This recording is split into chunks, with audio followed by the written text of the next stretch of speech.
Hi everybody, it's Learning Dreamer again, and we're here to go over the next part, which is my favorite part, texture.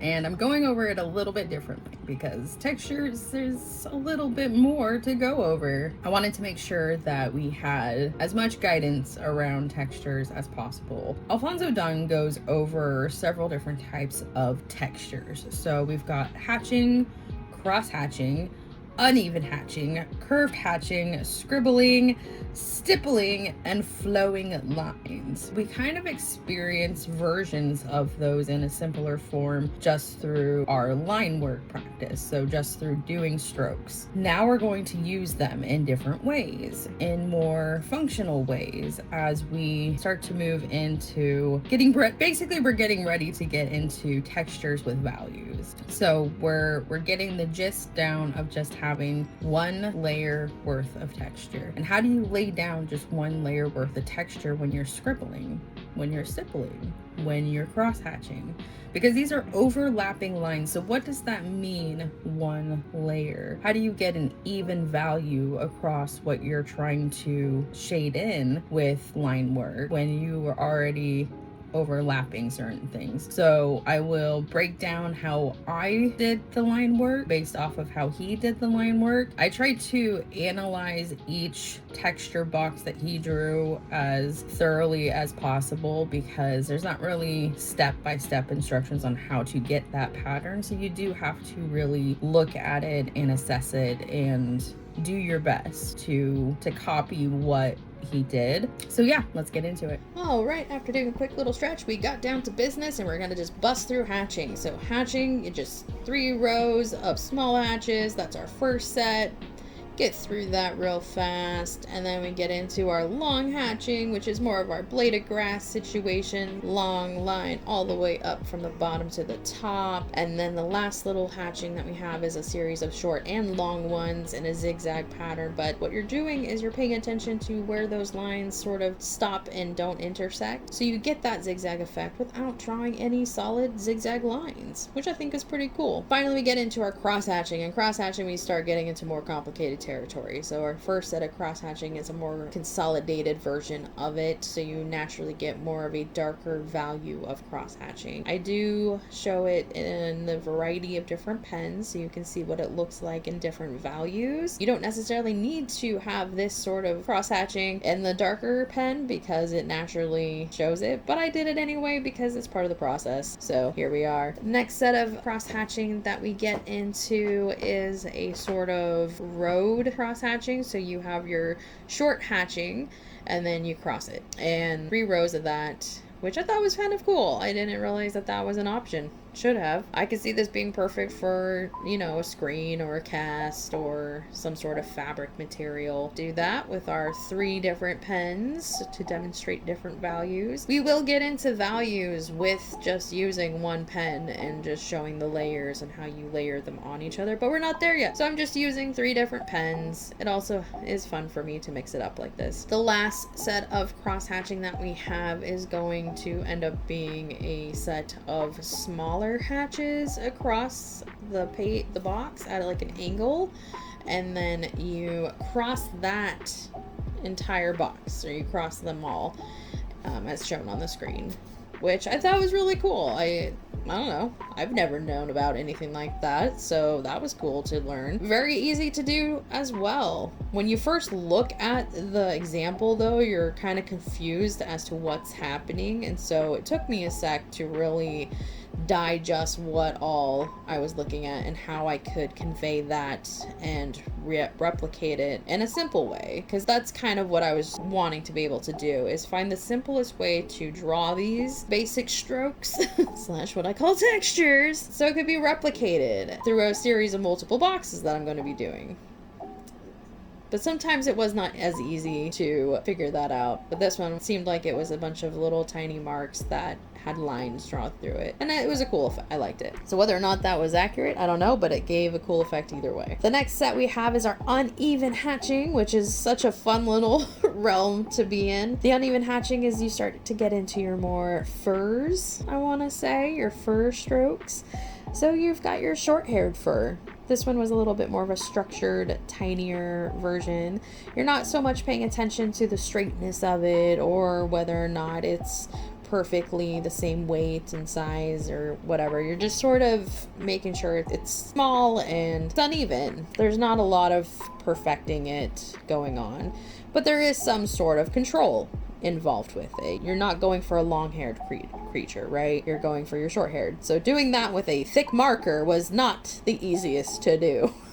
But I did it anyway because it's part of the process. The next set we have is our long-haired uneven hatching. This one was a little bit more of your longer hatching that involved more overlap, whereas the other one didn't really have as much overlap with each other. So this one, you are kind of crossing each other in a overlapping manner. Now, it's not cross-hatching, as you can see, but it is crossing in some capacity to kind of give that long-haired effect. So I did that with my 3 different pens to demonstrate the different values. Again, having a thicker pen for fur, I don't know if that's ever going to be the wise choice to do. Maybe if you need to cover in bigger areas.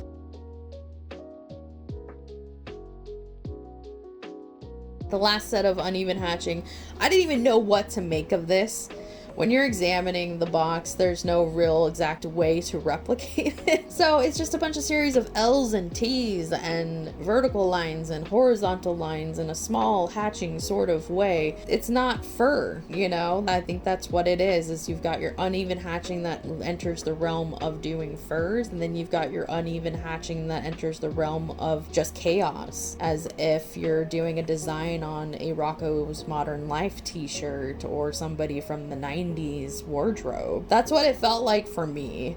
So I had fun with this one, but there is no real exact way to tell you what it is. That's what it looked like. So it was fun though. I think uneven hatching, that's what your playground is it's not meant to necessarily fully make sense, but there is some control to it. The next set that I have is the curved hatching. So our first set of curved hatching is more of a tighter, structured, vertical set of curved hatches. So you got more of a tighter feather is what I felt, or a tighter scale situation. So then you've got your more protruding curved hatch, which I felt was more of a bubbly thing. And then you've got your more bushy curved hatching.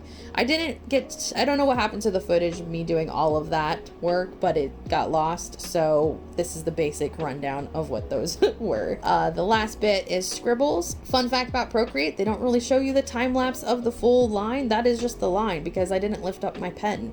Scribbling, I wanted to show you what it looked like it's just one line.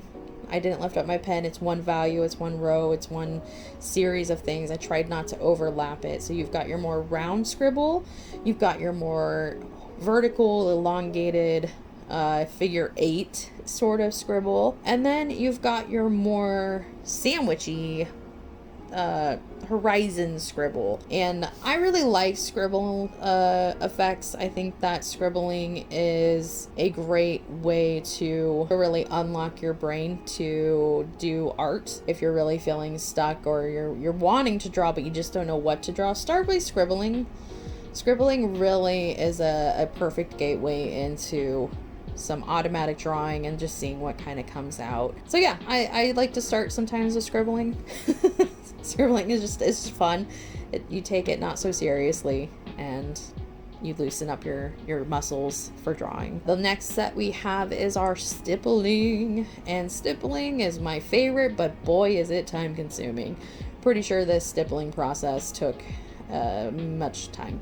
So the first set of stipple is your more structured, one solid layout. This is more of an even valued area. So the first stipple that I did felt more of you're going for your more rounder stippling, your more perfect dot. Your next set of stippling is an example of what it starts to feel like when you're starting to really layer on the stippling. And what I like about stippling is that you get this sort of disintegrating effect, and when you're wanting a value to sort of ease into itself or ease out of itself, stippling does an amazing job at that, especially when you're still getting comfortable with cross hatching and more solid lines. Stippling is a great way to sort of get that effect, and it's also just fun. It's mind numbing, it's relaxing if you're into that type of thing. I am. So but when you see people do stippling pieces, I need you to understand that it is hundreds of hours of work of somebody sitting there and letting their eyes go basically blind while they do section by section by section. It is a lot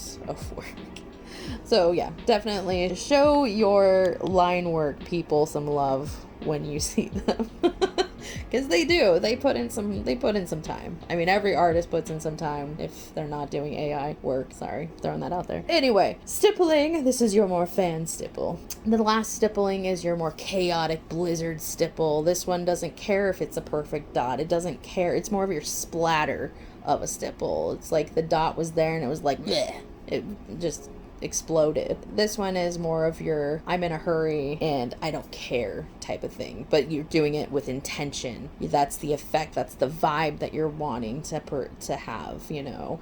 Like there's a room for that type of stippling, and I use it quite a bit because it's my favorite. The next set of line work that we have in basic strokes is our flowing lines. The flowing lines is a lot of fun. You've got your sort of from the top to the bottom, not grass one, because it's a solid weight and size and distance and stuff from the top to the bottom. It's not sort of flowy, changes weight from the top to the bottom like we did in our long hatch, right? This one's a little bit more, you're holding the pen the same way throughout the entirety of the box. Whereas I could say in the long hatching, I was holding the pen the entire time, but there was more of a lift up at the end. The next set of flowing lines gets a little bit more fancy. You get more of the peacock feathering effects. You start to get into trailing lines, and what's cool about trailing lines is you start to get that overlapping line effect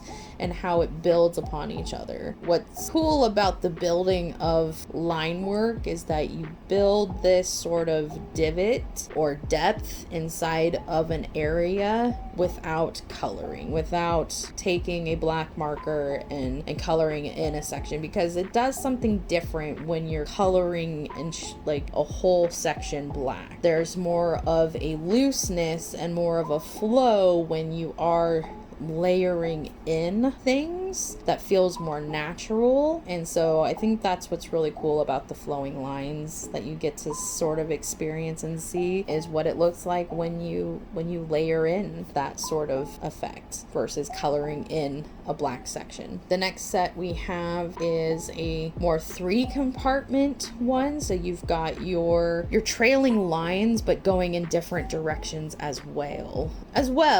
Well, that's the word. So you've got your top part, that is where things are more consolidated. That's where it feels like it all sort of stems from, but it stems from it in different ways. You get the sense that this is a multi-layered thing, but obviously we're not drawing 3 different types of layers. The lines that we're doing for this isn't necessarily even all that different. They're slightly different, which is cool. And I think it's because of that divot that is naturally layered in due to those trailing lines and the way that the flowing lines work together. I think line work is just pure magic, honestly. I'm having a blast. The next set of basic strokes gets real not basic, but it's a lot of fun. I'm having so much fun. I hope you all are too. So, yay!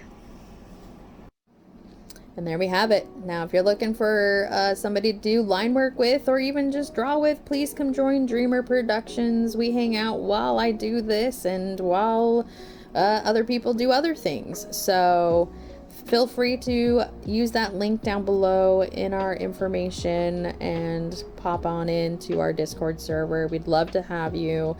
We have many awesome things lined up in the upcoming future. So get in now. It's gonna be fun. Peace out and keep creating. Don't you dare stop. Until next time. Bye-bye.